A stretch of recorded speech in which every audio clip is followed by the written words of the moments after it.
আসসালামু আলাইকুম ওরহমতুল্লাহি ওবারাকাতু। Welcome to our homeo aid. Homeo aid চ্যানেলের পক্ষে আমি ডাক্তার AFM মানিক আপনাদেরকে জানাচ্ছি অনেক অনেক শুভেচ্ছা ও অভিনন্দন। আমার আজকের আলোচনার বিষয় পুরুষ বন্ধ্যাত্বের ঝুঁকির কারণগুলো। খুব গুরুত্বপূর্ণ একটা ব্যাপার, কারণ পুরুষ বন্ধ্যাত্ব যে হয় সেটা কিন্তু মানুষ জানে না, বা জানলেও সেটা প্রকাশ করে না। আমরা সবসময় মহিলাদেরকে দোষারোপ করে থাকি।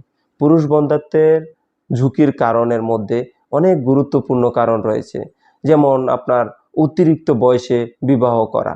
আমরা প্রতিষ্ঠিত হওয়ার জন্য দেখা যাচ্ছে অনেক সময় ব্যয় করে ফেলি, যার কারণে আমরা বিবাহ করতে অনেক দেরি করি। সেই কারণে যে আমাদের বন্ধ্যাত্ব হতে পারে তা আমরা কখনো কল্পনাও করি না। মূল আলোচনার আগে যারা এখনও আমার এই চ্যানেলটি সাবস্ক্রাইব করেনি, দয়া করে অবশ্যই সাবস্ক্রাইব করে নিন এবং পাশে থাকা বেল আইকনটি প্রেস করে রাখুন, যাতে নতুন ভিডিও আসা মাত্রই আপনার নিকট নোটিফিকেশন পৌঁছে যায়।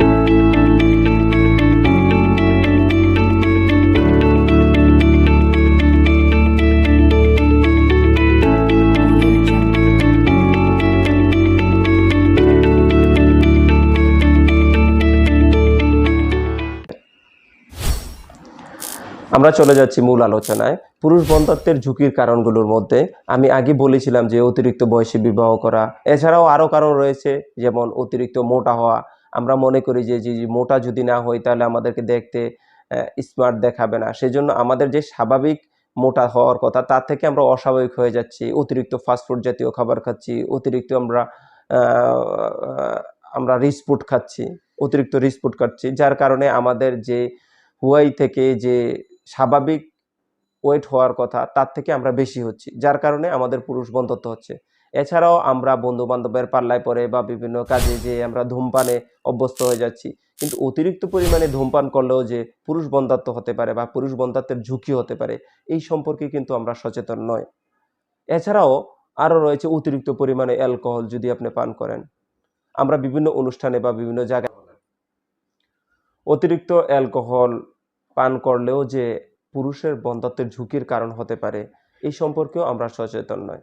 আমরা কিন্তু বিভিন্ন অনুষ্ঠানের মধ্যে গিয়ে বা বিভিন্ন কাজে বা বিভিন্ন প্রোগ্রামের মধ্যে যে আমরা অ্যালকোহল নেই বা প্রোগ্রাম করি বা বন্ধুবান্ধবের সাথে আড্ডা মারার সময় করতে করতে আমরা অভ্যস্ত হয়ে যাই, তার কারণেও পুরুষের বন্ধ্যাত্ব হতে পারে। এছাড়াও ভারী ধাতু, কীটনাশক এগুলো যদি আপনি ব্যবহার করেন এবং যদি আপনি অ্যাডাক্টেড হয়ে থাকেন, হ্যাঁ, বিভিন্ন ধরনের অ্যাডাক্ট রয়েছে, এগুলো যদি আপনি নেশাগ্রস্ত হয়ে যান, যেমন ইয়াবা রয়েছে, আরও অনেক ধরনের বড় বড় নেশা জাতীয় জিনিস রয়েছে, যেগুলো আপনি অনেক দিন যখন নিবেন তখন কিন্তু আপনি পুরুষ বন্ধ্যাত্বে ভুগতে পারেন। কিছু চিকিৎসা শর্ত বিদ্যমান যা পুরুষের বন্ধ্যাত্বের কারণ হতে পারে। বিপরীতমুখী বীর্যপাত। আপনি যদি বিপরীতমুখী বীর্যপাত করেন সেই কারণেও পুরুষ বন্ধ্যাত্বের ঝুঁকির কারণ হতে পারে। অন্ডকোষের চারপাশে শিরাগুলো যদি ফুলে যায় সে কারণেও হতে পারে। অন্ডকোষ বা অন্ডকোষ যদি অনেক নিচের দিকে নেমে যায় বা ঝুলে যায়, এটাও একটা কারণ হতে পারে। অ্যান্টিবডি থাকা বা আপনার শুক্রাণু আক্রমণ করা বা অবশেষে ধ্বংস হয়ে যাওয়া। আপনার শুক্রাণু যদি আপনি অতিরিক্ত পরিমাণে ধ্বংস করে ফেলেন সেই কারণেও কিন্তু পুরুষ বন্ধ্যাত্ব হতে পারে। হরমোনের ভারসাম্যহীনতা বা টেস্টিজের পরিমাণ কম উৎপাদন হইলেও কিন্তু আপনি পুরুষ বন্ধ্যাত্বে ভুগতে পারেন। হরমোনের ভারসাম্যহীনতা, যেমন টেস্টিজের পরিমাণ কম উৎপাদন হলেও পুরুষ বন্ধ্যাত্বের ঝুঁকির কারণ হতে পারে। তো বন্ধুরা, যারা আমার এই ভিডিওটি দেখছেন, যদি আপনাদের ভালো লেগে থাকে লাইক ও কমেন্টের মাধ্যমে আপনি অন্যদের দেখার সুযোগ করে দিন। ভালো থাকেন, সুস্থ থাকেন, হোমিও এইডের সাথে থাকেন। আসসালামু আলাইকুম ওয়া রাহমাতুল্লাহি ওয়া বারাকাতুহু।